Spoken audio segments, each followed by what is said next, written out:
Global IT के YouTube channel में आप सभी का एक बार फिर से स्वागत है। आज जो हम लोग स्टार्ट करने वाले हैं, जो हमारी फिटर फर्स्ट ईयर के लिए जो हमारी क्लासेस चल रही थी उसका पार्ट 11 सॉल्व करेंगे। ठीक है, इसका पीडीएफ आपको कहाँ से मिलेगा तो उसके लिए मैं बता दूं, आपको उसके लिए इस वेबसाइट पर विजिट करना पड़ेगा www.globalit.org। यहाँ पर जाकर के आप बिल्कुल आसान से पीडीएफ डाउनलोड कर सकते हैं। कैसे करना है मैं थोड़ा सा आपको यहाँ पे बता देता हूँ। आपको अपने मोबाइल के फोन में गूगल में सर्च करना है ग्लोबल आईटी। जैसे आप गूगल में ग्लोबल आईटी सर्च करेंगे, पहली वेबसाइट आपको मिल जाएगी globalit.org के नाम से। इस पर आपको क्लिक कर लेना है। क्लिक करेंगे, नया टैब ओपन हो जाएगा इस तरह से, और यहाँ पे जो होम हमारे बारे में ये आईटी कोर्स से सारे ऑप्शन है आपको मोबाइल में जनरली नहीं दिखाई देंगे। कैसे दिखाई देंगे, इसके लिए आपको राइट साइड कॉर्नर में यहाँ पे 3 डॉट बना हुआ है, इस पर क्लिक करेंगे, सारे ऑप्शन आपके सामने आ जाएंगे। यहाँ पे आईटीआई कोर्स का ऑप्शन होगा, उस पर आपको क्लिक करना है। क्लिक करेंगे, यहाँ पे फिर नए ऑप्शन आ जाएंगे, electrician theory, fitter theory, employability skill, engineering drawing.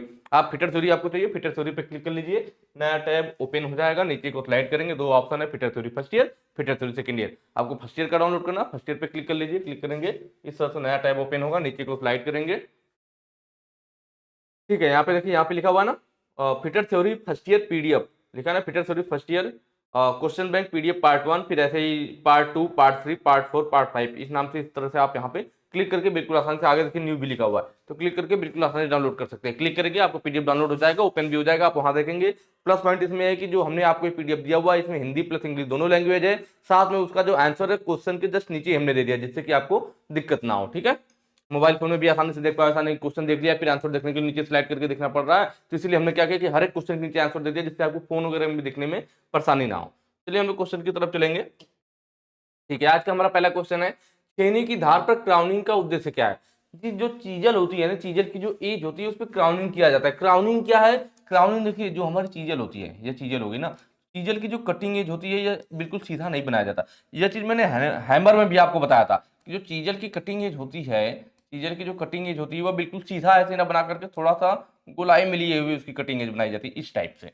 बिल्कुल सीधा ना बना करके कैसे गोलाई में बनाया जाता है, इसी टाइप से हमने उसकी भी बात किया किसका, हैमर का, कि हैमर भी बिल्कुल सीधा ना बना करके उसका क्या क्राउनिंग किया जाता है, हैमर में भी गोलाई में बनाया जाता है। ऐसा क्यों था, तो हम लोगों ने बात किया था जिससे कि उसका कॉर्नर ना टूटे। तो वही चीज यहाँ चीजल में भी होता है कि चीजल में अगर हम बिल्कुल सीधा ऐसे बना देंगे इसकी कटिंग एज, तो जब हम हैमर से चोट लगाएंगे, कहीं पे कटाई करने की कोशिश करेंगे, तो अक्सर कोना क्या हुआ करेगा, कोना कभी भी इधर उधर लगेगा तो अक्सर कोना टूट जाया करेगा, चीजल का कोना टूट जाएगा, कॉर्नर उसकी कटिंग की टूट जाएगी। इसीलिए हम लोग इसको गोलाई में बनाते हैं। गोलाई बनाने की वजह से जब ये घिस करके गोलाई में कर दिया जाता है तो कॉर्नर टूटने का डर नहीं रहता है। तो इसलिए यहाँ पे पूछ रखा है, वही जो हम गोलाई में बना रहे हैं उसी को क्या कहते हैं, चीजल की क्राउनिंग कहते हैं। ठीक है, तो एक क्वेश्चन में पूछा भी था कि छेनी की धार पर जो क्राउनिंग किया जा रहा है वह क्यों किया जा रहा है, तो कोनों की खुदाई को रोके, प्रिवेंट डिगिंग ऑफ कॉर्नर, मतलब कॉर्नर ना टूटे आपकी, कोने ना टूटे आपके, उसके लिए वहां पे क्राउनिंग किया जाता है, या कह लीजिए कटिंग थोड़ी गोलाई में बना दिया जाता है। नेक्स्ट क्वेश्चन पे चलेंगे। अगला कह रहा है कि धातु काटने की प्रक्रिया में टूल हमारा किससे, वर्क सरफेस से रगड़ने को कैसे रोके, कि जो टूल है हमारा वह वर्क सरफेस से रगड़ ना खाए। ठीक है, यहाँ पे फिगर आपके सामने है। चलिए मैं आपको यहाँ पे पहले बता दूं, मान लीजिए आपकी यह चीजल है, चीजल क्या कर रहा है आपका, किसी जॉब को कटाई कर रहा है, या चीजल के द्वारा हम मान लीजिए हमारे पास क्या है, ये जॉब की सरफेस है। ठीक है, ये हमारे पास जॉब है, जॉब की कटाई की जा रही है। तो जब आप जॉब की कटाई करेंगे, या आगे इससे मान लीजिए इतनी बड़ी सरफेस थी, ये कटाई की जा रही है। ठीक है, तो जब हम कटाई करेंगे तो चिप्स यहाँ से बाहर निकल करके इसमें से बाहर को निकलेगा, इस तरह से। क्लियर, ये जॉब हो गया हमारा, जॉब की कटाई की जा रही है। तो यहाँ पे चीजें, यहाँ कॉर्नर पर कटाई कर रहा है, तो ये चिप्स कटता जाएगा, और जो इधर से कटेगा चिप्स, वो ऐसे चिप्स के रूप में बाहर निकल, जो जॉब कटेगा वो चिप्स के रूप में ऐसे बाहर निकलता रहेगा। तो जहाँ पे चीजल की कटिंग एज होती है वहां से परपेंडिकुलर लाइन खींच दिया जाता है, या परपेंडिकुलर जो लाइन होता है, और चीजल का जो ऊपरी फेस होता है, चीजल का जो ऊपरी फेस हो गया। ठीक है, थोड़ा सा तिरछा हो जा रहा है, एक सेकंड। चीजल का यह क्या हो गया हमारा, यह ऊपरी सरफेस हो गया, चीजल का यह ऊपरी सरफेस हो गया, और ऊपरी फेस, और यह क्या, जो परपेंडिकुलर लाइन हमने यहाँ पे खींच रखी थी, परपेंडिकुलर जो लाइन हमने खींच रखी थी इस पे कटिंग एज पे, तो इन दोनों के बीच का यह जो एंगल होता है हमारा, यहाँ से लेकर के यहाँ तक, इसको हम लोग गामा के द्वारा दिखाते हैं। और ये कौन सा एंगल होता है, रेक एंगल होता है। कौन सा एंगल होता है, रेक एंगल होता है। ठीक है, चीजल का जो निचला फेस होता है, जो यह वाला है चीजल का निचला फेस, और जिस जॉब से हमारा जो मटेरियल काटा जा रहा है, तो वो जो कटे हुए जॉब की जो सरफेस होती है, इनके बीच का जो ये एंगल होता है हमारा, यह क्या होता है, यह क्लियरेंस एंगल होता है। क्या होता है, क्लियरेंस एंगल। ठीक है, दो चीजें हो गई। फिर बाकी चीजल के ऊपरी फेस और निचले फेस के बीच का जो एंगल होता है इसको हम लोग देखिए क्लियरेंस एंगल को अल्फा के द्वारा दिखाते हैं, इसको हम लोग बीटा के द्वारा दिखाते हैं, दोनों फेस के बीच का जो एंगल होता है। और यही हमारा क्या होता है, यही एंगल हमारा पॉइंट एंगल होता है या कटिंग एंगल होता है। पॉइंट एंगल या कटिंग एंगल हमारा यही होता है, ठीक है। लिप एंगल भी बोल देते हैं कभी कभी। बाकी चीजल की जो एक्सिस हो गई और इसके सरफेस के बीच इसको चीजल का झुकाव कोण कहते हैं, ये चीजें मैंने पहले बता रखी, तो उसकी बात नहीं करेंगे हम, यहाँ क्वेश्चन में जो दे रखा है उसकी बात करते हैं। तो जब चीजल देखिए हमारी कटाई करेगी, तो यहाँ जब कटाई करेगा तो ये जो जॉब से हमारी चिप्स बाहर को निकलेगी, ठीक है।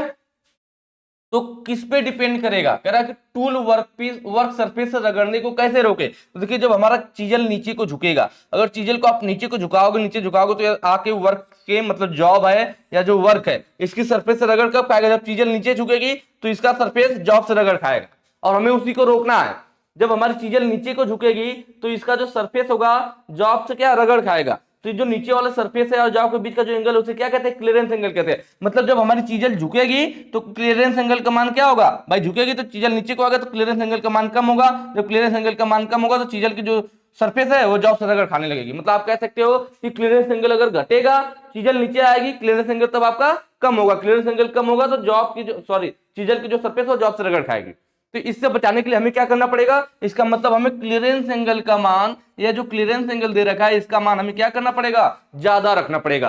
क्लियरेंस एंगल का मान ज्यादा होगा तो उस केस में इसका जो सरफेस है वो जॉब से रगड़ नहीं खाएगा। या दूसरे शब्दों में बोला जाए जो रेक एंगल है, देखिए यहाँ रेक एंगल है ऊपर, तो आपका रेक एंगल का जो प्रभाव है सीधे क्लियरेंस एंगल पर पड़ता है। रेक एंगल का मान अगर बढ़ेगा, रेक एंगल को अगर हम क्या करते हैं बढ़ाते हैं, ये बढ़ेगा तो क्लियरेंस एंगल का मान कम होगा, मतलब रेक एंगल बढ़ेगा तो क्लियरेंस कम होगा, मतलब तब हमारी चीजल क्या होगी, यहाँ पे रगड़ खाएगी। और अगर रेक एंगल का मान आप कम करते हो तब क्या होगा, तो क्लियरेंस एंगल का मान बढ़ेगा तो चीजल हमारी क्या है, रगड़ नहीं खाएगी। तो चीजल के सरफेस को इससे बचाने के लिए हमें क्या करना पड़ेगा, क्लियरेंस एंगल का मान बढ़ाना पड़ेगा।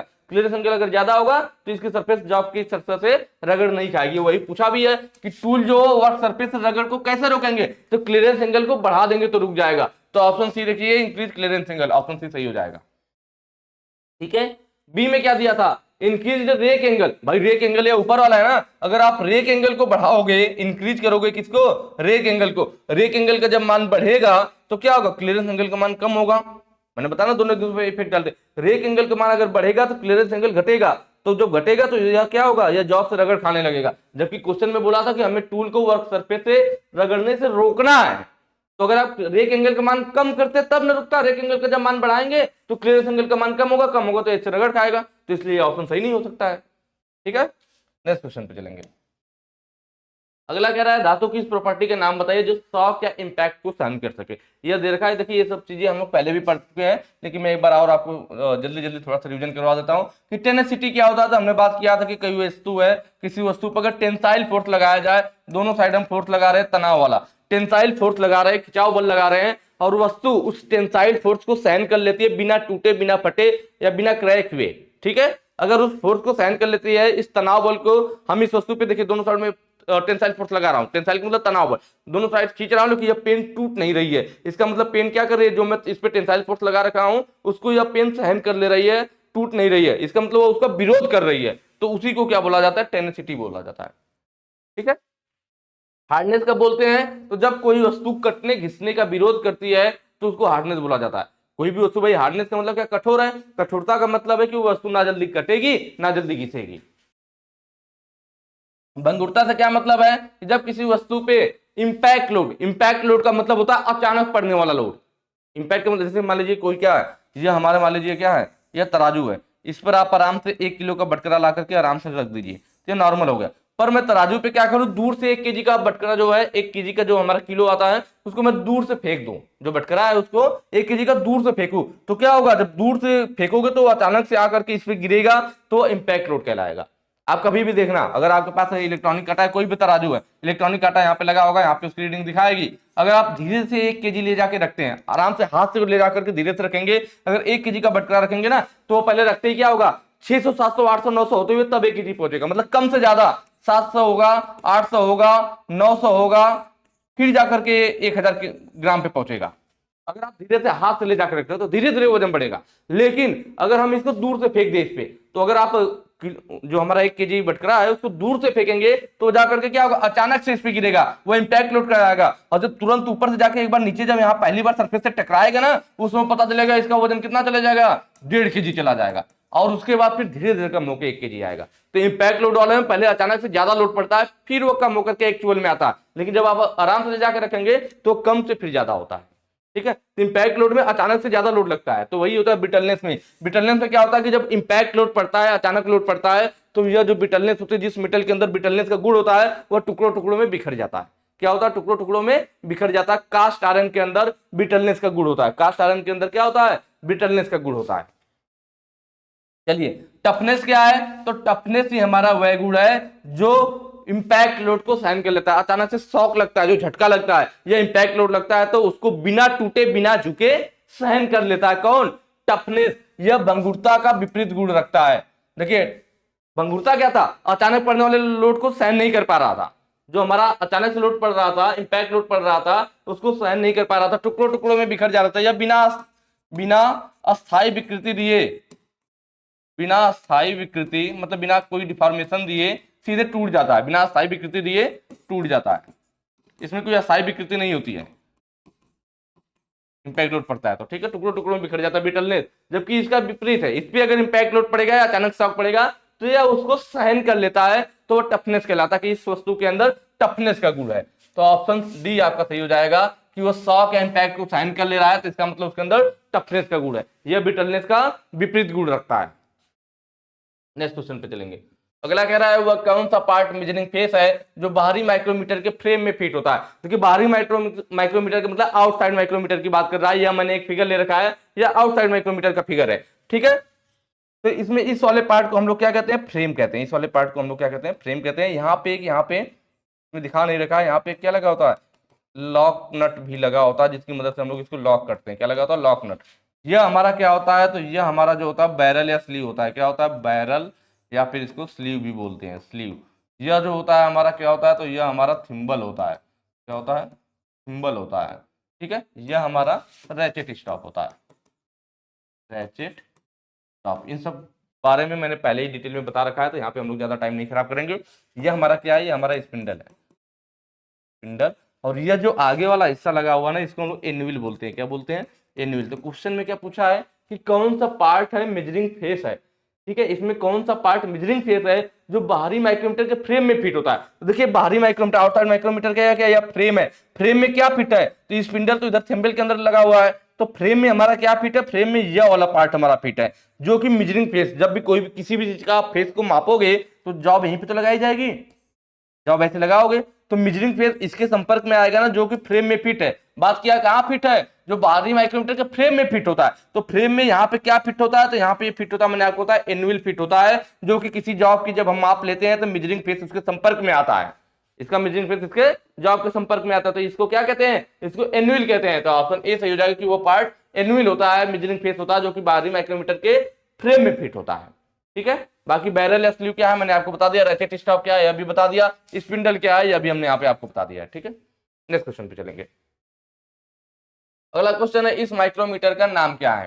ठीक है, बाकी एक चीज और मैं आपको बता दूं, आप लोग हमारा जो ऐप है ग्लोबल आईटी के नाम से, उसको प्ले स्टोर पे आप ग्लोबल आईटी सर्च करके वहां से हमारा ऐप डाउनलोड कर सकते हैं। प्ले स्टोर पे आपको क्या सर्च करना है, ग्लोबल आईटीआई, तो वहां पे आपको हमारा ऐप मिल जाएगा। ठीक है, वहां पे जो है मैंने जो थ्योरी वगैरह है ना, पूरा कंप्लीट चैप्टर वाइज बिल्कुल अच्छे से पढ़ा रखी है। अगर आप पढ़ना चाहते हैं, पूरा अच्छे से अपनी थ्योरी तैयार करना चाहते हैं, आईटीआई के अलावा कई कंपटीशन वगैरह के एग्जाम भी देना चाहते हैं, तो आप वहां से डाउनलोड करके अपनी थ्योरी को बिल्कुल अच्छी और मजबूत बना सकते हैं। ठीक है, और जैसे मैं नहीं कह रहा, आप ऐप से पढ़िए, आप अपने से भी बुक वगैरह खरीद के पढ़ सकते हैं, आप क्लास वगैरह ज्वाइन करके वहां पढ़ सकते हैं, अपने आईटी कॉलेज में जाकर के पढ़ सकते हैं। तो मेरे कहने का मतलब कि आप लोग कहीं से भी पढ़िए, बस पढ़िए। ठीक है, पढ़े रहेंगे तो क्वेश्चन वगैरह करने में आसान रहेगा, और आगे भी आपके काम आएगा। आईटी पास होने के बाद आगे भी आप कुछ करना चाहेंगे तो उसके लिए आपको थ्योरी अच्छे से आनी जरूरी है।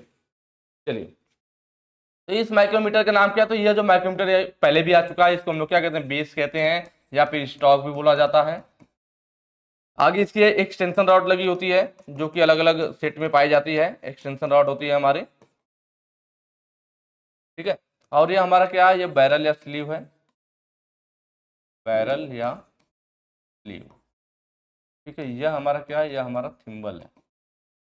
ये हमारा सिंबल है, ये हमारा क्या है, देखिए इसको इसमें क्या बोलता है, इसमें इसको कैप बोलता है, ये ध्यान रखना में, रैचेट स्टॉप।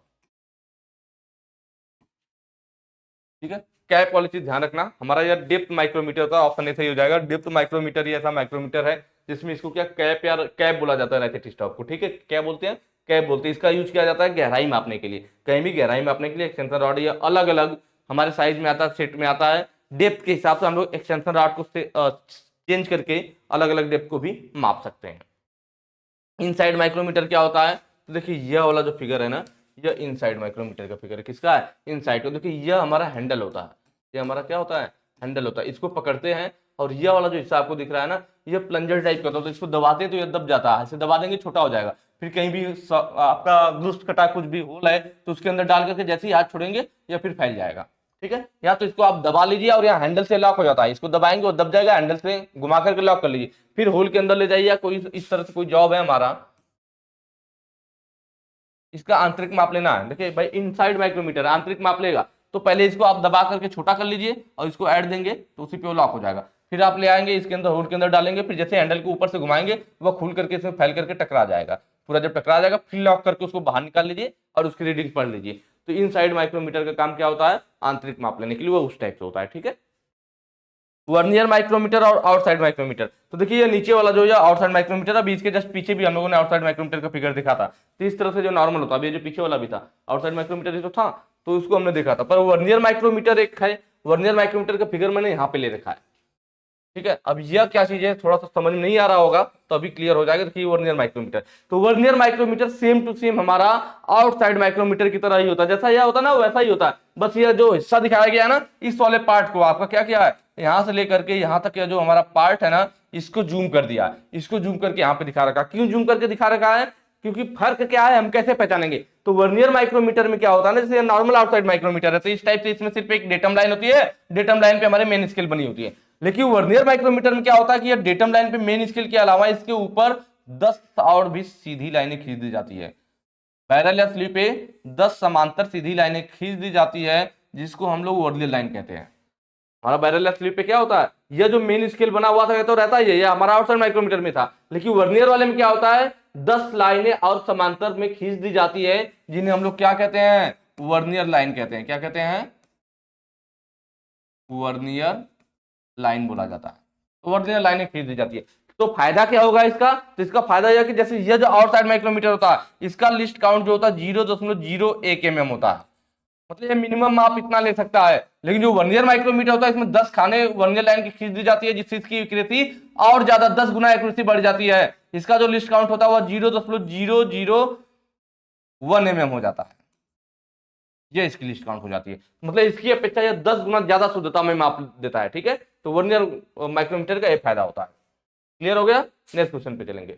इस तरह से आप आसानी से पहचान जाओगे कौन सा आउटसाइड माइक्रोमीटर है, कौन सा vernier micrometer. Outside micrometer barrel या स्लीव पे नॉर्मल मेन स्केल बना होगा, वर्नियर माइक्रोमीटर होगा तो जो हमारा बैरल या स्लीव पे मेन स्केल बना है उसके अलावा 10 लाइनें अलग से वर्नियर लाइन खींची गई होती, तो आप समझ जाओगे यह वर्नियर माइक्रोमीटर है। कह रहा मशीन स्पिंडल पर ड्रिल चक को कैसे पकड़ा जाता है। मशीन के स्पिंडल पे देखिए, ये मैंने नॉर्मल बेंच ड्रिलिंग मशीन ले रखा है। देखिए दो टाइप का एक होता है मशीन स्पिंडल में, एक पे जिसपे चक पकड़ते हैं और एक में डायरेक्ट स्पिंडल होता है। स्पिंडल में हम लोग ड्रिल बिट को पकड़ते हैं।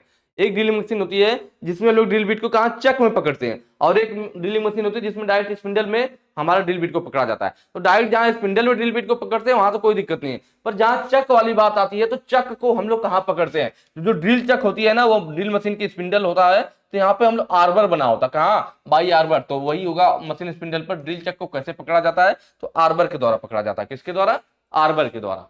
ठीक है, बाई सॉकेट या बाई स्लीव, ये दो चीजें और है इसमें जो हमें ध्यान देना है कि बाई सॉकेट क्या होता है, बाई स्लीव क्या होता है। मतलब सॉकेट कब यूज करते हैं, कब स्लीव यूज करते हैं। ठीक है, तो देखिए यह जो ड्रिल मशीन है ना, इसमें चक नहीं लगा हुआ है, तो जिसमें चक नहीं लगा होता है उसमें हम स्लीव या सॉकेट का यूज करते हैं।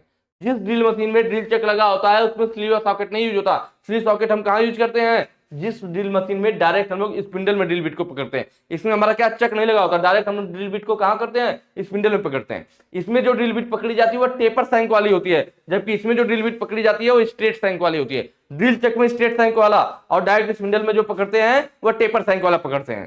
ठीक है, चलिए तो अब हम बात करते हैं कब स्लीव यूज करेंगे, कब हम लोग सॉकेट यूज करेंगे। तो मान लीजिए जो ड्रिल मशीन का स्पिंडल इसमें है, स्पिंडल का मान लीजिए जो होल है अंदर वो 25 mm है। कितना है मशीन का होल है वह कितना है 25 mm का है। मशीन का होल, मशीन का जो स्पिंडल का होल दे रखा है मशीन स्पिंडल का वो 25 mm है। ठीक है 25 mm है, तो इसमें आप 25 mm का ड्रिल बिट बिल्कुल आसानी से पकड़ लोगे क्योंकि इसके अंदर 25 mm का है, कोई दिक्कत नहीं हो जाएगा। लेकिन अगर मान लीजिए आपको कितने का पकड़ना हो, 25 की जगह पे आपको 27 mm वाली ड्रिल बिट पकड़नी हो, मतलब ज्यादा वाला पकड़ना, या फिर आपको 23 mm वाली 22 mm वाली ड्रिल बिट पकड़नी है, अब क्या होगा। ठीक है भाई, अब ऐसा तो है नहीं कि एक मशीन है इसमें 25 mm का ड्रिल बिट के लिए दे रखा है, अब आप इसके लिए क्या है, अब हमें 22 mm की ड्रिल बिट पकड़नी है तो 22 mm स्पिंडल वाला मशीन खरीद के लाओ, 27 के लिए 27 वाला खरीद के लाओ। ऐसे तो जितनी साइज की ड्रिल बिट होंगी उतनी ज्यादा हमें मशीन ही खरीदने पड़ जाएंगी ना, तो बड़ा महंगा पड़ जाएगा ना। तो इस चीज का सिचुएशन, इसका हल कैसे निकाला गया, इससे निपटने के लिए हमने क्या किया कि जैसे मान लीजिए 25 mm था, अब हमारे पास साइज कम हो गया, हमारे पास 22 mm की ड्रिल बिट है। ड्रिल बिट कितनी साइज की हमारे पास, जो हमारे पास ड्रिल बिट है वह है 22 mm की, जबकि इसमें होल 25 mm है। जब आपके 22 मतलब वो आपका क्या कम साइज का है, कम साइज का है तो इसमें लूज पड़ेगा ना, तो टाइट कैसे होगा, तो उसके लिए हम लोग क्या यूज करते हैं, स्लीव यूज करते हैं। जब कम वाला रहता है, कम वाले के लिए हम लोग क्या यूज करते हैं, स्लीव, साइज को बढ़ाने के लिए। स्लीव क्या करेगा, साइज बढ़ा देगा, स्लीव साइज बढ़ा देगा। ठीक है कैसे, तो देखिए यहाँ पे यह जो फिगर है ना स्लीव का है, देखिए यह स्लीव है हमारे पास, यह स्लीव है और उसके नीचे हमारा ड्रिल बीट है। तो देखिए अब ड्रिल बीट है, ड्रिल बीट का साइज हमारे पास क्या 22 mm हो गया, और हमें कितना बनाना है इसको 25 का बनाना है। तो इसके ऊपर देखिए स्लीव है, स्लीव के भी ऊपर वैसे ही टेपर में हमारा सैंक बना होता है, तो ये स्लीव इस तरह से खोखला टाइप का होता है, इसके अंदर ड्रिल बीट चली जाती है। तो स्लीव को जब ड्रिल बीट पे चढ़ाएंगे तो अब ये 22 mm से क्या होगा, जब इसके ऊपर चढ़ेगा तो उसका साइज को बढ़ा देगा, 25 mm कर देगा। जब 25 हो जाएगा तो अब यह ड्रिल मशीन में आसानी से लग जाएगा क्योंकि इसका 25 mm साइज था। तो आई बात समझ में, जब ड्रिल बीट का साइज मशीन की स्पिंडल के साइज से कम पड़ जाए तो उसके साइज को बढ़ाने के लिए इसके ऊपर क्या करते हैं, स्लीव चढ़ा देते हैं, फिर इसको इसमें यूज कर लेते हैं। अब दूसरी चीज आएगी कि जब हमारा साइज क्या 27 mm है, क्या है 27 mm है, जबकि ड्रिल बिट का साइज 25 mm था, अब हमारी ड्रिल बिट मोटी होगी, ओवर साइज होगी, तब हम क्या यूज करेंगे, साइज को कम करने के लिए सॉकेट, क्या यूज करते हैं, सॉकेट, साइज कम करने के लिए, साइज कम करने के लिए,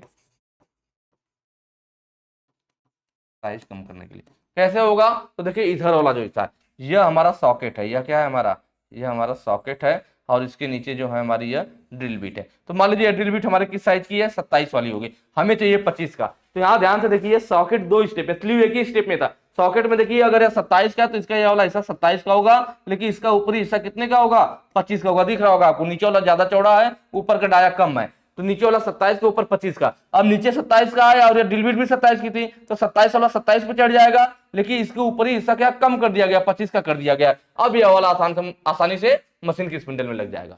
तो इस तरह से हमने क्या किया, ड्रिल बिट के साइज को घटा करके 25 कर दिया, और यहाँ ड्रिल बिट के साइज को 22 से घटा करके 25 बढ़ा दिया था। तो बढ़ाने के लिए स्लीव और घटाने के लिए सॉकेट। तो यह स्लीव का फिगर है एक स्टेप में, सॉकेट का फिगर 2 स्टेप में होता है।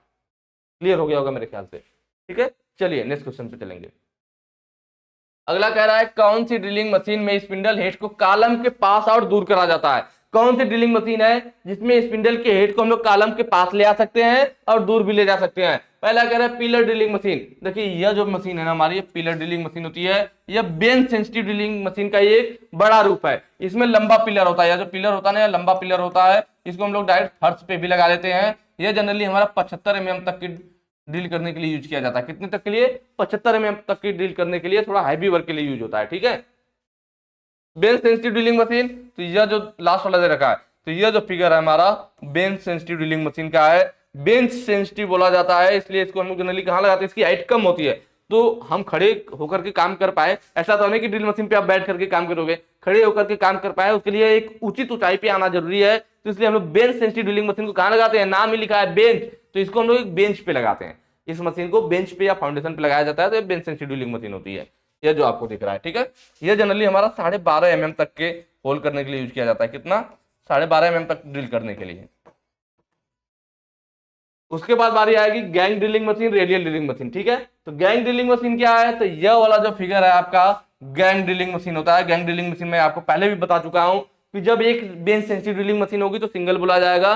गैंग कब बोला जाता है? जब 3-4 लोग इकट्ठा होकर घूमते हैं तो बोला जाता है कि इनका गैंग है। वैसे ही मशीनों में भी होता है, जब बेंच सेंसिटिव ड्रिलिंग मशीन को एक ही बेंच पे 3-4 मशीनें लगा दी जाए, जब बेंच पे क्या बेंच सेंसिटिव ड्रिलिंग मशीन को एक साथ 3-4 मशीन लगा दी जाए तो उसको क्या बोला जाएगा? गैंग ड्रिलिंग मशीन बोला जाएगा। ठीक है, उसके बाद बारी आती है हमारे किसका? रेडियल ड्रिलिंग मशीन का।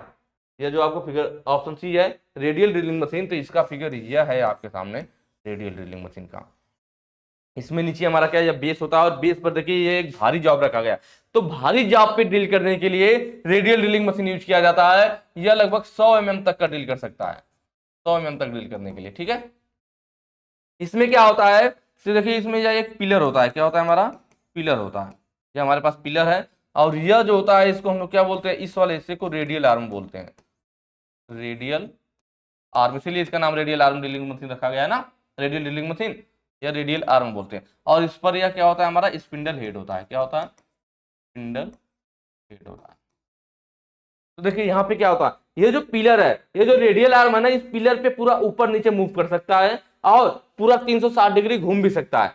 प्लस रेडियल आर्म जो यहां से यहां तक जुड़ा हुआ है इससे, इस रेडियल आर्म पे स्पिंडल हेड लगा हुआ है। स्पिंडल हेड के नीचे क्या है? स्पिंडल हेड के ऊपर यहाँ मोटर लगा हुआ है, या क्या है? मोटर लगा हुआ है, और मोटर से नीचे स्पिंडल कनेक्ट होता है। ठीक है, तो यह मोटर जो लगा होता है स्पिंडल हेड पे, तो यह स्पिंडल हेड रेडियल आर्म पे आगे भी आ सकता है, मतलब रेसिप्रोकेटिंग मोशन करता है, आगे पीछे की गति करता है। जब इधर को जाएगा, राइट साइड को जाएगा तो यह कॉलम से दूर जाएगा, जब लेफ्ट साइड को जाएगा तो यह कॉलम के नजदीक जाएगा। कौन? Spindle head. किस पे खिसकेगा? रेडियल आर्म पे आगे पीछे होता है। कहां आगे पीछे होता है? रेडियल आर्म पे। तो जहां हमारी भारी वर्कपीस होते हैं, जो भारी जॉब होते हैं, उन पे ड्रिल करने के लिए, क्योंकि अगर कोई भारी जॉब है तो उसको उठा करके इधर उधर करना बड़ा मुश्किल काम होगा। तो अगर भारी जॉब पे हमें 4-5 ड्रिल करना हो तो उन ड्रिल को करने के लिए हमें जॉब को खिसकाने की जरूरत नहीं, जॉब एक जगह रख दिया जाता है। फिर हम रेडियल आर्म को पूरा 360 डिग्री घुमा सकते हैं, ऊपर नीचे भी कर सकते हैं। रेडियल आर्म पे स्पिंडल हेड को भी आगे पीछे कर सकते हैं। तो इस वजह से, इस मदद से हम लोग आसानी से कहीं भी ड्रिल कर सकते हैं जॉब पे। ठीक है, तो क्लियर हुआ होगा। स्पिंडल हेड रेडियल आर्म पे आगे पीछे खिसक सकता है, पिलर के नजदीक आता है, पिलर के दूर जाता है। कौन सी मशीन में हो रहा है? रेडियल ड्रिलिंग मशीन में हो रहा है। ऑप्शन सी आपका सही हो जाएगा। इसलिए मैंने आपको फिगर दिखा दिया कि फिगर देख लेंगे तो एकदम मैटर क्लियर हो जाएगा आपका, और चीजें याद रहेंगी, रटना नहीं है। ठीक है, नेक्स्ट क्वेश्चन है, किस स्क्रू थ्रेड में क्रेस्ट और रूट को गोलाई में बनाया जाता है? सॉरी, रूट को राउंड किया जाता है, पूछ रहा है ना। ठीक है, देखिए यहाँ पे बीए थ्रेड है। बीए थ्रेड का जो एंगल होता है ना, वो 47.5 डिग्री होता है। कितना होता है? 47.5 डिग्री होता है। या जनरली हमारा घड़ी के पुर्जों में यूज होता है। कहाँ यूज होता है? तो रिपीट करते हैं, यह हमारा जो जनरली होता है बीए थ्रेड 47.5 डिग्री एंगल होता है, घड़ी के पुर्जों में यूज होता है। घड़ी के पुर्जों में छोटे छोटे पुर्जे होते हैं ना, या फिर 6 mm तक के स्क्रू, या 6 mm से छोटे स्क्रू, 6 mm से छोटे स्क्रू के लिए। ठीक है, बीएसडब्ल्यू, इसको हम लोग ब्रिटिश स्टैंडर्ड व्हिटवर्थ बोलते हैं। ठीक है, व्हिटवर्थ थ्रेड बोलते हैं। इसका जो एंगल होता है वो 55 डिग्री होता है। बीएसडब्ल्यू सेट का एंगल कितना होता है? 55 डिग्री होता है। और यही होता है जिसके क्रेस्ट और रूट को राउंड किया जाता है। क्रेस्ट और रूट क्या होता है इसको थोड़ा देख लेते हैं। तो मान लीजिए ये कोई हमारा क्या स्क्रू है, उस पर थ्रेड कटा हुआ है इस तरह से। क्या कटा हुआ है? ऐसे थ्रेड कटा हुआ। स्क्रू पे अगर हमारा इस टाइप से थ्रेड कटा हुआ है तो हमारा क्रेस्ट क्या होता है? क्रेस्ट का मतलब शिखर, मतलब ऊपरी हिस्सा। तो यह वाला जो हिस्सा होता है ना, इसको हम लोग क्या कहते हैं? क्रेस्ट कहते हैं। रूट किसको बोलेंगे? रूट का मतलब जड़। तो यह जो अंदर वाला हिस्सा है ना, अंदर वाला हिस्सा, इसको हम लोग क्या कहते हैं? रूट कहते हैं। क्लियर हुआ? क्रेस्ट ऊपर वाले हिस्से को, नीचे वाले को रूट कहते हैं। तो ये पूछ रहा क्रेस्ट और रूट को राउंड किया जाए, मतलब ये तो वी आकार का है ना, लेकिन हम लोग क्रेस्ट को हल्का सा राउंड में बना देंगे और रूट को भी राउंड में बना दें। क्रेस्ट को भी क्या करें? राउंड में बना दें, और रूट को भी हम लोग राउंड में बना दें। क्रेस्ट को राउंड में बना दें और रूट को भी राउंड में बना दें। तो इस टाइप का किसमें किया जाता है? तो इस टाइप का मैंने बताया बीएसडब्ल्यू थ्रेड में होता है, जिसमें क्रेस्ट और रूट को राउंड किया जाता है। ठीक है, बीएसएफ थ्रेड क्या होता है? तो देखिए इसका फुल फॉर्म होता है आपका, इसका भी एंगल 55 डिग्री। कितना एंगल होगा? 55 डिग्री होगा। यह होता है British British standard standard fine thread. कौन सी थ्रेड होती है? British standard fine thread. Fine thread का मतलब महीन थ्रेड से होता है। ठीक है, फाइन थ्रेड का मतलब क्या, महीन थ्रेड। इसका यूज ऐसी जगहों पे किया जाता है जहां कंपन होता है, वाइब्रेशन की वजह से नट के खुलने का डर हो, वहां पे हम लोग British standard fine thread use करते हैं। फाइन थ्रेड का मतलब उस स्क्रू पे, उस बोल्ट पे महीन थ्रेड कटा होगा, जिससे कि वो वाइब्रेशन के दौरान जल्दी खुलेगा नहीं। ऑटोमोबाइल वगैरह के पार्ट्स में भी हम इसका, ऑटोमोबाइल मतलब क्या, बाइक में, कार में, क्योंकि वो चलने वाली मशीनें हैं, वहां पे वाइब्रेशन होगा, तो वाइब्रेशन के द्वारा वो मशीनें खुले ना, तो ऐसे जगहों पे हम लोग बीएसएफ थ्रेड काटते हैं। ऐसी जगह पे जो स्क्रू यूज किए जाते हैं उसमें बीएसएफ थ्रेड काटा जाता है। बीएसएफ मतलब ब्रिटिश स्टैंडर्ड फाइन थ्रेड, मतलब महीन थ्रेड होता है, जिसकी वजह से वो आसानी से खुलता नहीं है। तो वाइब्रेशन या कंपन वाले स्थानों पे बीएसएफ थ्रेड यूज किया जाता है। एकमी थ्रेड, इसका एंगल जो होता है 29 डिग्री होता है, और यह जनरली हमारा कहाँ यूज होता है, लेथ मशीन के लेथ मशीन पे जो हमारा लीड स्क्रू लगा होता है ना, वहां पे हमारा एकमी थ्रेड कटा होता है। ठीक है, चलिए नेक्स्ट क्वेश्चन पे चलेंगे। अगला कह रहा है कि इस टैप रेंज का नाम क्या है। यहाँ पे टैप रेंज दिखा रखा है, देखिए एक टैप रेंज है, इसमें एक होल इधर इस साइज का दे रखा है, टैप रेंज मतलब टैप को पकड़ने के लिए, और एक यहाँ पे छोटे साइज का दे रखा है, बड़ा एक छोटा है। ठीक है, तो टैप रेंज या टैप क्या होता है, मैंने आपको पहले ही बताया कि कहीं पर आंतरिक चूड़ी काटने के लिए, बाहरी चूड़ी काटने के लिए डाई स्टॉक यूज किया जाता है, आंतरिक चूड़ी काटने के लिए टैप यूज किया जाता है। जनरली जो टैप होता है हमारा हैंड टैप हम ज्यादातर यूज करते हैं, और हैंड टैप के ऊपर का जो हिस्सा होता है वो कैसे होता है, जो उसकी टैंक ऊपर टैंक बनी होती है, सॉरी, जो टैंक होती है वो कैसी होती है, स्क्वायर होती है। हैंड टैप की जो टैंक होती है, हैंड टैप की, किसकी, हैंड टैप, हैंड टैप का जो टैंक होता है वह कैसा होता है, स्क्वायर होता है।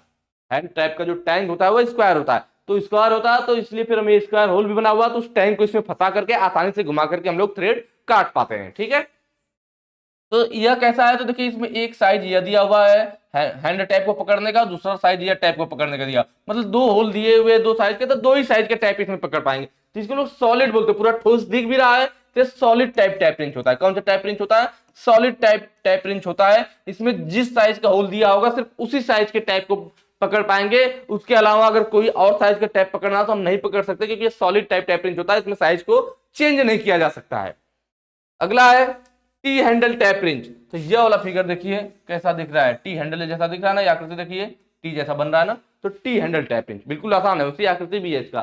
टी हैंडल टैप रिंच का ज्यादातर यूज कहां होता है, कहीं अगर हमें गहराई में थ्रेड काटना हो, कहीं गहराई में थ्रेड काटना, तो देखिए इसकी भी गहराई थोड़ी ज्यादा है इस रिंच की, प्लस जो हमारे पास टैप होगा वह भी थोड़ा लंबा होगा, तो कहीं गहराई में थ्रेड काटने के लिए हम लोग टी टैप रिंच का यूज करते हैं, इसकी मदद से आसानी से गहराई में थ्रेड काटा जा सकता है। ठीक है, एडजस्टेबल टैप रेंज, तो यह जो फिगर है हमारा एडजस्टेबल टैप रेंज का है। ठीक है, इसमें क्या होता है, इसमें देख रहे हैं यह एक हिस्सा इधर है, यह वाला हिस्सा है, ठीक है, यह फिक्स रहता है, यह मूव नहीं करेगा, और एक हिस्सा इधर हमारा बना होता है इस टाइप से, और यह जुड़ा होता है यहाँ पे स्क्रू के द्वारा। ठीक है, यह किसी स्क्रू के द्वारा जुड़ा, तो जब हम इस हैंडल को घुमाते हैं तो यह वाला हिस्सा मूव करता है, इधर वाला जाओ मूव करता है, इधर वाला फिक्स रहता है, ये वाला जाओ इसके साथ देखिए यहाँ पे दो लाइनें अलग से खींची गई है, जिससे पता चले कि नहीं, ये जो हमारा स्क्रू के द्वारा अलग जुड़ा हुआ है, जब इसको घुमाते हैं तो अलग हमारा मूव करता है। इसके देख रहे हैं स्क्वायर, यह भी स्क्वायर आकृति बनेगा, यह वाला हिस्सा देखिए और यह वाला हिस्सा देखिए, तो मिलकर स्क्वायर बन जाएगा ना, तो हम क्योंकि हमारे जो हैंड टैप होते हैं उसका ऊपरी टैंक स्क्वायर होता है, तो उस हिस्से को आसानी से इसमें पकड़ पाएंगे। तो यहाँ पे क्या होगा, तो हैंड टैप का अगर साइज ज्यादा है तो हम इसको लूज करेंगे, ये मूव करके पीछे हट जाएगा, बड़े साइज को पकड़ लेगा। साइज कम है, इस हैंडल को टाइट करेंगे, ये नजदीक आ जाएगा, छोटे साइज के, मतलब किसी भी साइज के टैप को पकड़ सकते हैं। इसमें साइज को एडजस्ट किया जा सकता है, जिस साइज का हमारा टैप होगा उस हिसाब से हम लोग इस टैप रेंज को साइज को एडजस्ट कर लेंगे, इसलिए इसको क्या बोलते हैं, एडजस्टेबल टैप रेंज बोलते हैं। ठीक है, नेक्स्ट क्वेश्चन पे चलेंगे। अगला कह रहा है टैप ड्रिल साइज की गणना करने का सूत्र क्या है।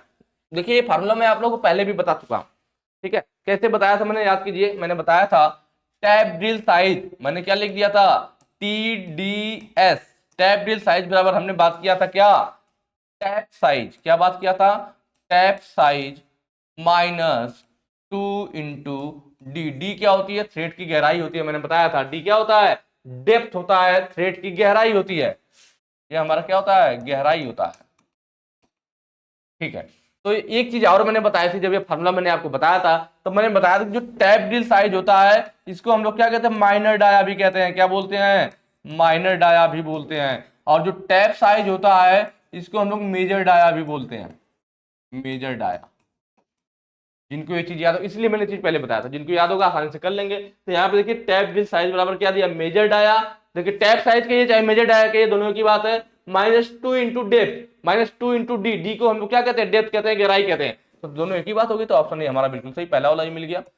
ठीक है, हो सकता है कहीं पे टैप ड्रिल साइज को क्या लिख दे, माइनर डाया लिख दे, इसलिए मैंने ये भी बता दिया है कि टैप ड्रिल साइज को माइनर डाया भी कहते हैं। ये भी लिख सकता है कि माइनर डाया बराबर मेजर डाया -2 गुणे गहराई, तब भी कोई दिक्कत नहीं होनी चाहिए, क्योंकि मैंने आपको दोनों बता दिया है।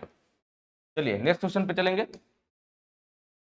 अगला कह रहा है, कौन सी गतिविधि ड्रिलिंग करते समय ड्रिल बिट को अत्यधिक घिसना और आवाज करने का कारण बनती है? कि जब हम ड्रिलिंग कर रहे होते हैं ना, तो ड्रिल बिट बहुत ज्यादा घिसती है और आवाज करती है। इनमें से कौन सा वो ऑप्शन है जिसकी वजह से जब हम ड्रिल कर रहे होते हैं तो ड्रिल करते समय जो ड्रिल बिट है वो बहुत ज्यादा घिसती है और आवाज भी करती है? तो वह कौन सा रीजन हो सकता है? ठीक है, तो वह होता है हमारा टू फास्ट फीड द, देखिए इससे फर्क नहीं पड़ेगा, more cutting speed, to slow spindle speed. हाँ, ऑप्शन बी जो है आपका बहुत धीमी गति। देखिए लिख दिया, क्या धीमी गति होता तो दिक्कत नहीं होती, बहुत धीमी गति से फीड दर। फीड दर क्या होता है कि जब ड्रिल बिट हमारा एक चक्कर घुमा तो कितना गहराई अंदर मटेरियल में प्रवेश किया। जिस हमें जॉब में, जिस मेटल में हमें ड्रिल करना है, तो ड्रिल बिट के एक चक्कर घूमने पर वह इस मेटल के कितना अंदर प्रवेश किया, कितना गहराई तक वो प्रवेश किया, वही उसका फीड कहलाता है। तो अगर आप फीड दर, एक स्टैंडर्ड होता है कि भाई हमारा इस मेटल के हिसाब से इतना फीड दर होना चाहिए, मटेरियल के हिसाब से वह फीड दर बदलता रहता है। ठीक है, तो अगर आप उसकी अपेक्षा बहुत कम फीड दर रखते हो, आपको एक चक्कर में मान लीजिए 2 mm जाना था और पता चला एक चक्कर में 0.5 mm गहराई तक जा रहे हो, मतलब आपने फीड दर बहुत कम कर दिया। ड्रिल बिट के एक चक्कर घूमने में ड्रिल बिट कितना अंदर प्रवेश किया वही आपका फीड होता है। तो अगर आप ड्रिल के क्या करोगे, जो फीड दर है उसको बहुत कम कर दोगे, तो उससे क्या दिक्कत आएगी कि हमारी जो ड्रिल बिट है वो बहुत ज्यादा घिसेगी भी और आवाज भी करेगी। ठीक है, तो ऑप्शन बी हमारा सही हो जाएगा। अगला क्वेश्चन है, इंच ग्रेजुएशन के साथ वाले वर्नियर कैलिपर की रीडिंग क्या होगी? देखिए हम लोग इंच वाला माइक्रोमीटर का रीडिंग हम लोगों ने निकाला था, तो उसमें 1 इंच में 40 भाग होते थे, किसमें, माइक्रोमीटर में। लेकिन जो हमारा वर्नियर कैलिपर होता है ना, इसमें 1 इंच में 20 भाग होते हैं। ये चीज हमें ध्यान रखना होगा। माइक्रोमीटर में 1 इंच में छोटे वाले भाग कितने थे भाई, बड़े वाले 10 उप भाग थे, लेकिन छोटे वाले, बड़े वाले की उतनी जरूरत नहीं, आप छोटे वाले याद रखोगे तब काम बन जाएगा, तब भी आपका। ठीक है, तो जो छोटे वाले उप भाग थे वो 40 उप भाग थे, किसमें, वर्नियर माइक्रोमीटर में, इंच वाले में। लेकिन अगर बात किया जाए वर्नियर कैलिपर की, किसकी, वर्नियर कैलिपर की, तो इसमें 1 इंच में जो है, इंच वाले की बात किया जाए, ब्रिटिश वाले की बात किया जाए, तो 1 इंच में 10 बड़े भाग और 20 छोटे भाग होते हैं। तो हम मेन 20 वाले को याद रखेंगे। ठीक है, आप यहाँ फिगर में देख भी सकते हैं, देखिए यहाँ पे क्या 2 लिखा हुआ है, मतलब ये 2 इंच है, यहाँ 3 लिखा हुआ है, मतलब यह 3 इंच है। यह हमारा 2 इंच हो गया और यहाँ हमारा क्या हो गया, ठीक है, यह हमारा 2 इंच हो गया या 3 इंच हो गया। 2 इंच 3 इंच कोई दिक्कत नहीं है। अब देखिए यहाँ पे, अब इसके बीच में यह बड़ी 1 लिखा गया है, 2 लिखा गया है, 3 4 5 6 7 8 9 और यह 10। लेकिन इन लाइनों के बीच में एक एक लाइन और है, इन लाइनों के बीच में क्या है, एक एक लाइन और है। 10 बड़ी लाइनें और एक एक और होगा, तो मतलब 10 गुना 20 अगर सही से देखा जाए तो टोटल कितने भाग है, तो 2 से 3 इंच में टोटल 20 भाग है। कुल कितने भाग है, मतलब 1 इंच में कुल कितने भाग हो गए, कुल 20 भाग हो गए। कुल कितने भाग हो गए, 20 भाग। अगर हमें रीडिंग पढ़नी होगी तो यह नीचे क्या हो गया हमारा, यह वर्नियर स्केल हो गया।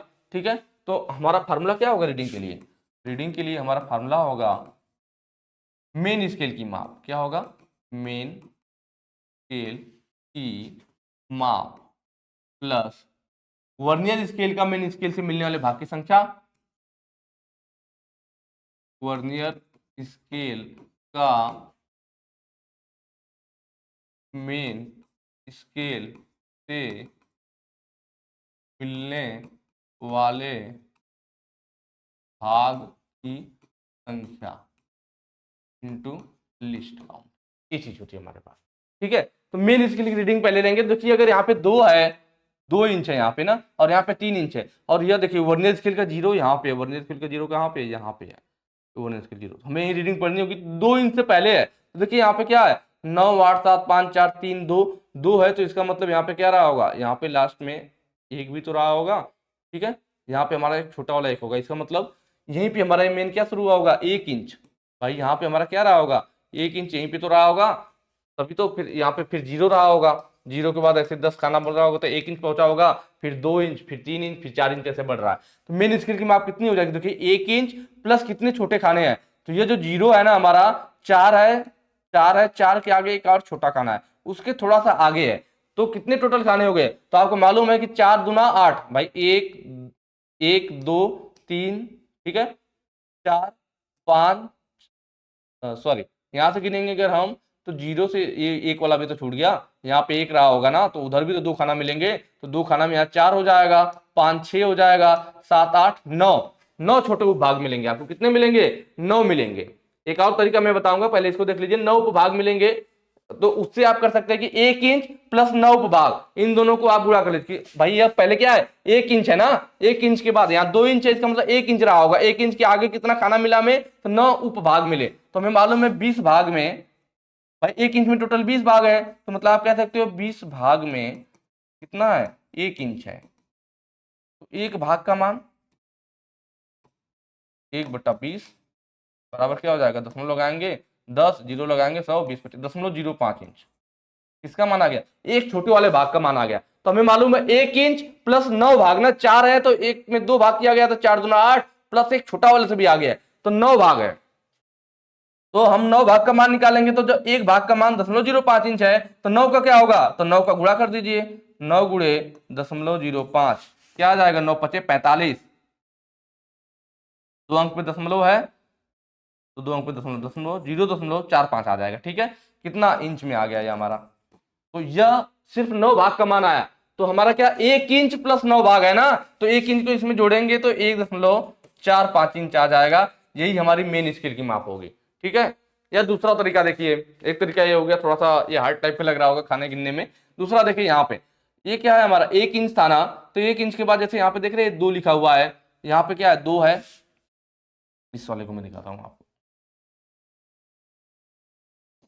ठीक है, यह 2 है, उसके बाद क्या है, या आधा था, फिर 1 इंच, या तो आप क्या लिख सकते हो इसको 2.1 इंच लिख सकते हो, या 2 है तो 2.2 इंच लिख सकते हो, या 3 है तो इसको हम क्या 2.3 इंच लिख सकते हैं, 4 है तो इसको हम लोग 2.4 इंच लिख सकते हैं।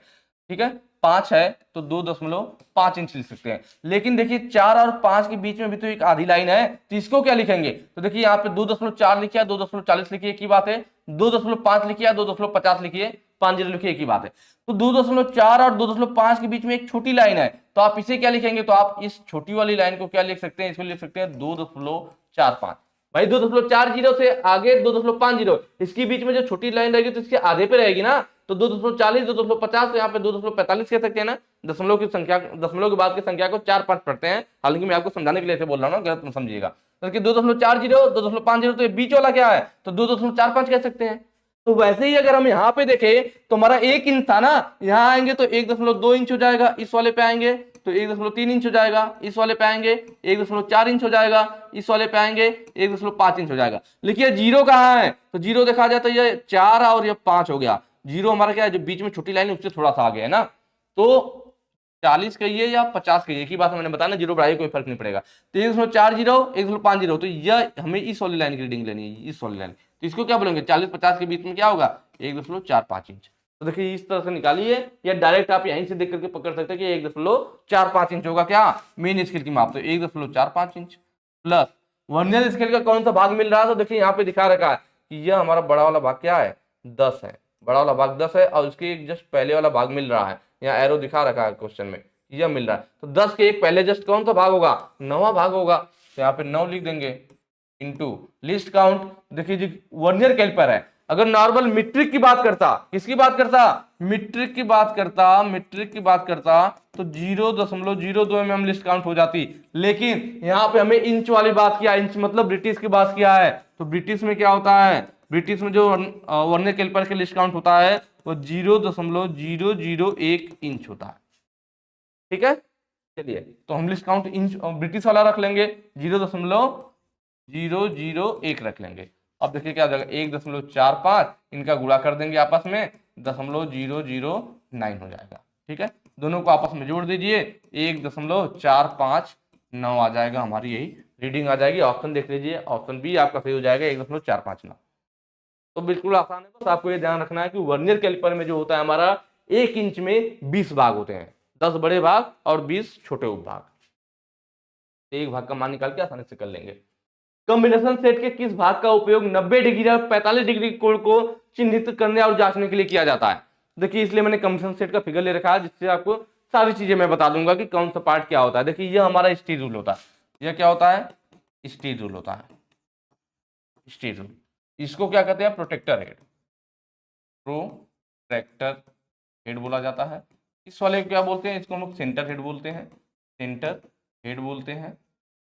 और इस वाले को हम लोग स्क्वायर हेड बोलते हैं, क्या बोलते हैं, स्क्वायर हेड बोलते हैं।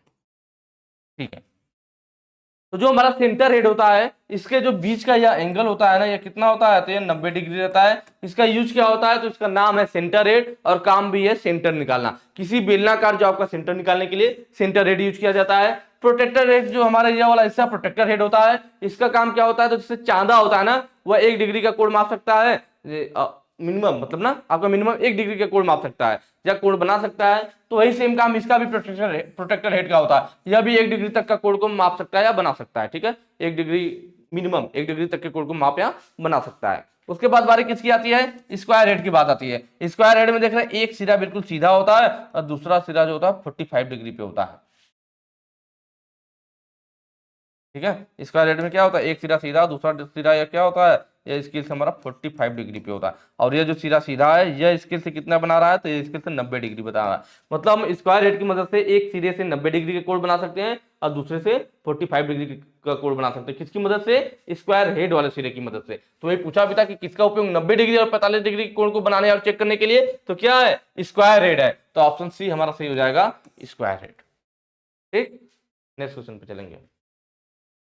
एंगल प्लेट में रिप्स क्यों प्रदान किए जाते हैं। देखिए रिप्स क्या होता है, पहले ही हम देख लेते हैं। एंगल प्लेट मतलब दोनों आपस में जो दोनों सरफेस होंगे उसके कितने डिग्री पे, 90 डिग्री का। कई बार पूछता है एंगल प्लेट कितने का एंगल कितना होता है, तो 90 डिग्री होता है। एंगल प्लेट का एंगल कितना होता है, 90 डिग्री होता है। देखिए दो सरफेस है, एक सरफेस दो सरफेस, दोनों एक दूसरे कितने डिग्री पे हैं, 90 डिग्री पे है। तो दोनों सरफेस जो होती है, तो दोनों सरफेस जो एंगल प्लेट में होते हैं, उन दोनों सरफेस को इस तरह से मेटल के द्वारा आपस में जोड़ा गया होता है। तो ये जो मेटल के द्वारा जोड़ा जाता है, या लाइनें जो प्लेट अलग से लगा करके इस तरह से, इसी को हम लोग क्या बोलते हैं, रिप्स बोलते हैं। क्या बोलते हैं, रिप्स बोलते हैं। यही हमारी क्या है, रिप्स है। तो ये पूछा है कि एंगल प्लेट में जो रिप्स प्रदान किया गया है, एंगल प्लेट दोनों सरफेस बनाने के बाद जो हमने ये रिप्स लगा दिया, तो रिप्स क्यों लगाया जाता है। तो हम इसलिए लगाते हैं, अगर रिप्स नहीं लगी तो दोनों सरफेस, अगर भारी एंगल प्लेट होगा तो दोनों सरफेस सीधे बनी होंगी, तो कुछ समय के बाद, काफी लंबे समय के बाद धीरे धीरे क्या उसमें डिस्टॉर्शन, उसमें विकृति आ जाएगी, टेढ़ापन आ जाएगी, उसमें अशुद्धता आ जाएगी। तो अशुद्ध ना हो, उसमें विकृति ना आए, इसके लिए हम लोग क्या करते हैं, दोनों प्लेट को इस तरह से यहाँ पे मेटल लगा करके आपस में जोड़ दिया जाता है, जिसको रिप कहते हैं, जिससे कि उसमें विकृति ना आए, डिस्टॉर्शन ना आए। तो ऑप्शन देखिए, ऑप्शन बी हो जाएगा, विकृति को रोकने के लिए, कि लंबे समय के बाद भी उसकी शुद्धता बनी रहे, विकृति वगैरह ना आए, इसलिए एंगल प्लेट में यह रिप्स वगैरह प्रदान किए जाते हैं। नेक्स्ट क्वेश्चन पे चलेंगे। यह आज का हमारा लास्ट क्वेश्चन पूछ रहा है, इस वी ब्लॉक के प्रकार की पहचान करें। यह वी ब्लॉक दे रखा है, इसका पहचान करना है। तो देखिए बिल्कुल आसान है, मैंने बताया था जो ऊपर वाला हिस्सा होता है, नीचे वाला, ये ऊपर वाले हिस्से को हम लोग क्या कहते हैं, जिसमें हम लोग जॉब को सपोर्ट प्रदान करते हैं, उसको हम लोग क्या बोलते हैं, उसको हम लोग बोलते हैं लेवल। क्या बोलते हैं, लेवल बोलते हैं।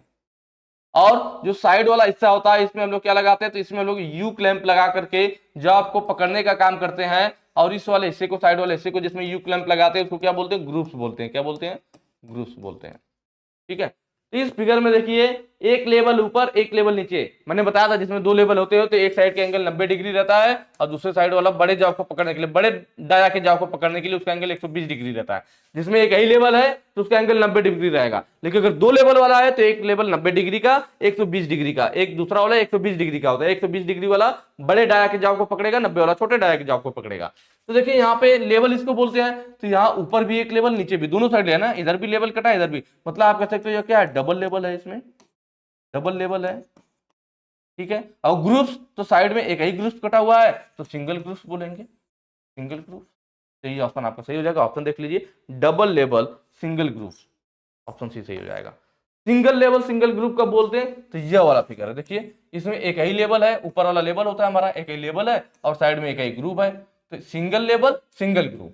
ठीक है, अगला क्या है, सिंगल लेवल लेकिन डबल ग्रुप वाला। तो यह वाला फिगर देखिए आप लोग, ऊपर एक ही लेवल है, नीचे तो लेवल है नहीं, यही वाला हमारा लेवल होता है। तो सिंगल लेवल है तो सिंगल लेवल बोल देंगे, लेकिन साइड में देखिए एक और दो, दो ग्रुप, इसमें एक ही ग्रुप कटा हुआ था, इसमें साइड में दो ग्रुप कटा हुआ है, तो सिंगल लेवल डबल ग्रुप हो जाएगा। ऑप्शन देखिए, ऑप्शन जो भी वाला सिंगल लेवल डबल ग्रुप, तो ये वाला फिगर हो जाएगा। ठीक है। तो इस तरह से हम लोग देख करके बिल्कुल आसानी से पहचान सकते हैं। फिगर देखेंगे, रटने वाली चीज नहीं है, बस आपको मालूम होना चाहिए कि जो ऊपर वाला हिस्सा होता है जहां जो आपको सपोर्ट प्रदान करते हैं उसको लेवल कहते हैं, और साइड वाले जिसमें हम लोग यू प्लेन को फंसाते हैं उसको ग्रुप कहते हैं। बस अगर ये आप जानते रहोगे तो फिगर देख के पहचान जाओगे कि भाई इसमें एक लेवल एक ग्रुप मतलब सिंगल लेवल सिंगल ग्रुप हो गया, इसमें एक लेवल दो ग्रुप है मतलब सिंगल लेवल डबल ग्रुप हो गया। तो ये रटने वाली चीज नहीं है, फिगर देख करके आप बिल्कुल आसानी से बता सकते हो। ठीक है, चलिए आज की वीडियो में इतना ही। तो वीडियो कैसी लगी कमेंट करके जरूर बताइएगा। बाकी अगर हमेशा की तरह वही कहूँगा, अगर वीडियो अच्छी लगी हो तो ज़्यादा से ज़्यादा शेयर कीजिएगा। Thank you.